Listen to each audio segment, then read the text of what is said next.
بسم اللہ الرحمن الرحیم۔ السلام علیکم ورحمۃ اللہ وبرکاتہ۔ بسم اللہ کی فضیلت اور اہمیت، بسم اللہ پڑھنے کے فائدے، بسم اللہ کی برکات۔ حضرت ابو ہریرہ رضی اللہ تعالیٰ عنہ فرماتے ہیں کہ تم لوگ ہر وقت اور ہر گھڑی بسم اللہ الرحمن الرحیم کہا کرو، کیونکہ اس کلمے کے 19 حروف ہیں۔ جو شخص خلوص نیت سے اس کلمے کو ایک بار زبان پر لائے گا، اللہ تعالیٰ اس کو ان فرشتوں سے دور رکھے گا جو عذاب دوزخ پر مامور ہیں، اور ان کی تعداد 19 ہے۔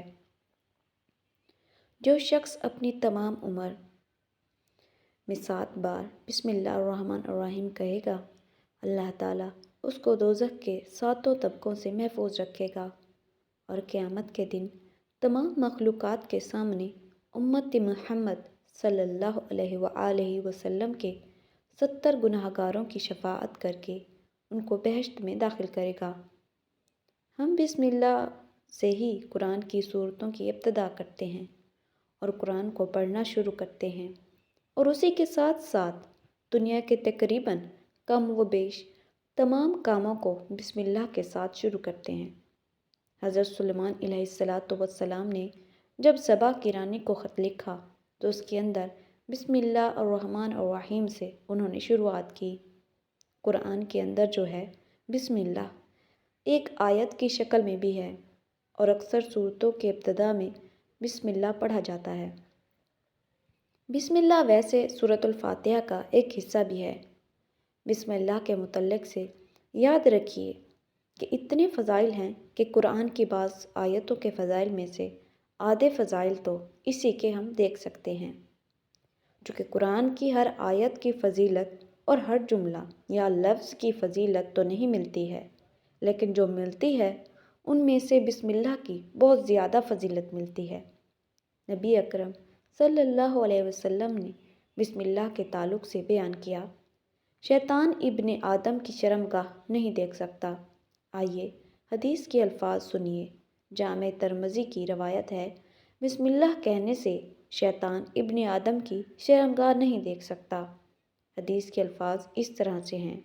حضرت علی رضی اللہ تعالیٰ عنہ فرماتے ہیں، رسول اللہ صلی اللہ علیہ وسلم نے فرمایا، بسم اللہ کہنے اور پڑھنے سے شیطان اور ابن آدم کی شرمگاہ کے بیچ میں بسم اللہ پردہ بن جاتا ہے، اور شیطان ایسے وقتوں میں جب انسان کپڑے اتارتا ہے تو اس کو تاڑتا ہے، اس کو ستاتا ہے، اس کو تکلیف دینے کی پوری کوشش کرتا ہے۔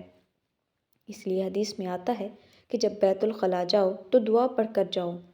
اس دعا کا مطلب ہے کہ اللہ، میں خبیث اور خبائث، جو کہ خبیث قسم کی بدترین مرد اور عورت ان میں ہیں، ان سے پناہ مانگتا ہوں۔ ٹھیک ہے، میل اور فیمیل دونوں جن اور جنات جو برے ہوتے ہیں، ان سے میں اللہ تعالیٰ تیری پناہ چاہتا ہوں۔ بسم اللہ پڑھنے سے ابن آدم کی شرمگاہ کو نہیں دیکھ سکتا۔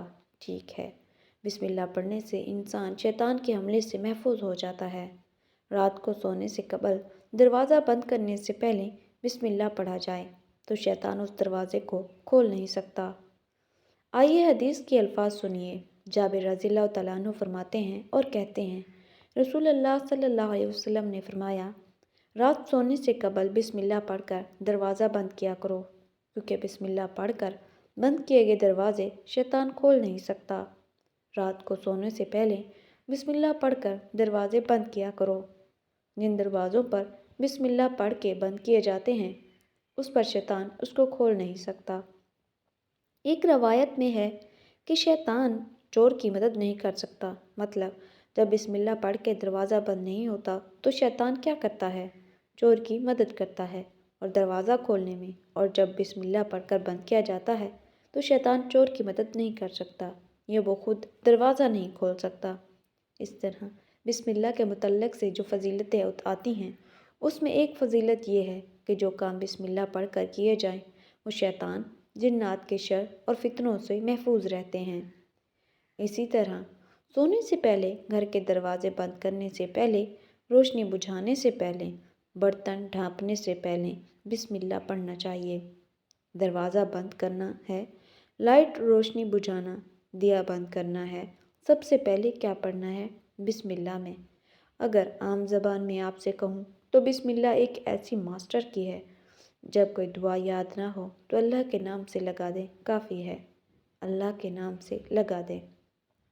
آئیے حدیث کے الفاظ سنیے۔ حدیث بخاری کی روایت ہے اور جابر رضی اللہ تعالیٰ عنہ اس حدیث کو روایت کرتے ہیں کہ نبی اکرم صلی اللہ علیہ وسلم نے فرمایا، جب رات کا اندھیرا چھا جائے تو اپنے بچوں کو گھروں میں روک لیا کرو، کیونکہ اس وقت شیاطین اور جن پھیل جاتے ہیں۔ جب اندھیرا ہوتا ہے مطلب دن اور رات ملتے ہیں، مغرب کا وقت شیطان پھیل جاتا ہے تو بچوں کو اندر روک لینا چاہیے اور جن پھیل جاتے ہیں۔ عشاء سے کچھ دیر بعد بچوں کو چھوڑ دیا کرو، مطلب عشاء کے بعد پھر تم چھوڑ سکتے ہو، اس وقت کوئی مسئلہ نہیں، بچے محفوظ ہیں۔ گھر کا دروازہ بسم اللہ پڑھ کر بند کرو، چراغ کو بسم اللہ کہہ کر بجھاؤ، پانی کے برتن کو بسم اللہ کہہ کر ڈھانپ دو اور دوسرے برتن بھی بسم اللہ کہہ کر ڈھانپو۔ اگر برتن ڈھانپنے کے لیے کوئی ڈھکن نہ ہو تو کوئی چیز آڑ ہی رکھ دو۔ اس طرح آپ فرما رہے ہیں، پانی کا اگر کوئی برتن ڈھانپنا ہے تو بسم اللہ پڑھ کر ڈھانکنا چاہیے۔ اسی طرح فرما رہے ہیں کہ کوئی برتن کھلا ہو تو اسے ڈھانپو تو بسم اللہ کہہ کر ڈھانپو، اور اگر ڈھکن نہ ملے تو کسی چیز جو بھی آڑے آ رہی ہو رکھ دو۔ کم از کم یہ کیوں کہا آپ نے کہ پانی کو ڈھانپ دو؟ اگر ڈھکن نہ بھی رکھ کر اس کو ڈھکن پورا لگتا ہے، نہ کوئی بھی چیز آڑی مطلب پورا نہ بیٹھیں تو تھوڑا ڈھانک سکتے ہیں۔ اب مثال کے طور پر پلیٹ نہیں ملی، ڈھکن نہیں ملا، اب جو چیز ہے برتن وہ آدھا ڈھک سکتا ہے۔ جب انسان کھانے کو رات میں کھلا چھوڑتا ہے تو اس میں بیماریاں نازل ہوتی ہیں۔ اللہ کیسے ڈھکن ڈھانپنے سے یا کوئی چیز رکھ دینے سے اس بیماری کو دور کر دیتا ہے، اس تک نہیں پہنچنے دیتا۔ اس سے پتہ چلتا ہے بیماریاں نازل ہوتی ہیں، آسمان سے اترتی ہیں، کبھی انسانوں کو سزا کے طور پر اور کبھی آزمائشوں کے طور پر بیماری نازل ہوتی ہے۔ تو ہر صورت میں بسم اللہ پڑھ کر ڈھانپنا چاہیے اور بسم اللہ پڑھنی چاہیے۔ کوئی پوری چیز ڈھانپنے کو نہ ملے تو کم از کم جو ملے ڈھانپ دو۔ جب کوئی چیز ڈھکی ہوتی ہے تو بیماریاں نازل نہیں ہوتی، یہ اللہ کی طرف سے ہوتی ہے۔ یہ کیسے ہوتا ہے؟ ولی اللہ عالم یہ غائب کا معاملہ ہے، لیکن حدیث میں آ گیا، ہم نے مان لیا، اس کو تو اب کچھ بھی کرنا ہے، دروازہ بند کرنا ہے، بسم اللہ، کھانا کھا رہے ہیں بسم اللہ، لائٹ بند کر رہے ہیں بسم اللہ، چراغ بجھا رہے ہیں تو بسم اللہ، کھانے کو ڈھانپ رہے ہیں تو بسم اللہ۔ بسم اللہ اور بسم اللہ الرحمن الرحیم دونوں بھی پڑھ سکتے ہیں، کوئی مسئلہ نہیں ہوتا۔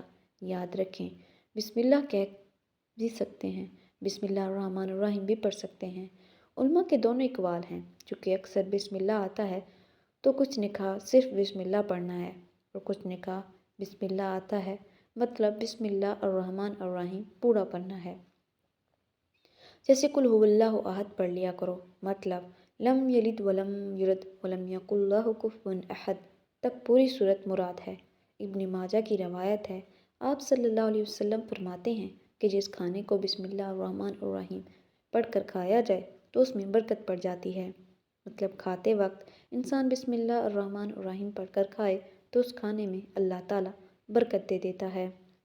ابن ماجہ کی روایت ہے اور وحشی رضی اللہ تعالیٰ عنہ نے فرمایا، اللہ کے رسول صلی اللہ علیہ وسلم، ہم کھانا کھاتے ہیں لیکن سیر نہیں ہوتے، مطلب مطمئن نہیں ہوتے۔ کھانے کے بعد تو آپ صلی اللہ علیہ وسلم نے ارشاد فرمایا، شاید تم لوگ الگ الگ کھانا کھاتے ہو، مطلب تم لوگ الگ الگ بیٹھ کر کھاتے ہو۔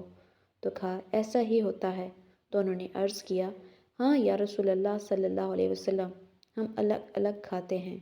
تو آپ صلی اللہ علیہ وسلم نے فرمایا اور کہا، کھانا اکٹھے کھایا کرو، کھانا کھاتے وقت ساتھ مل کر کھایا کرو اور اس پر اللہ کا نام لیا کرو، اور اس کھانے پر اللہ کا نام بسم اللہ الرحمن الرحیم پڑھا کرو تو تمہارے کھانے میں برکت ڈال دی جائے گی، تو تمہارے کھانے میں برکت ڈال جائے گی۔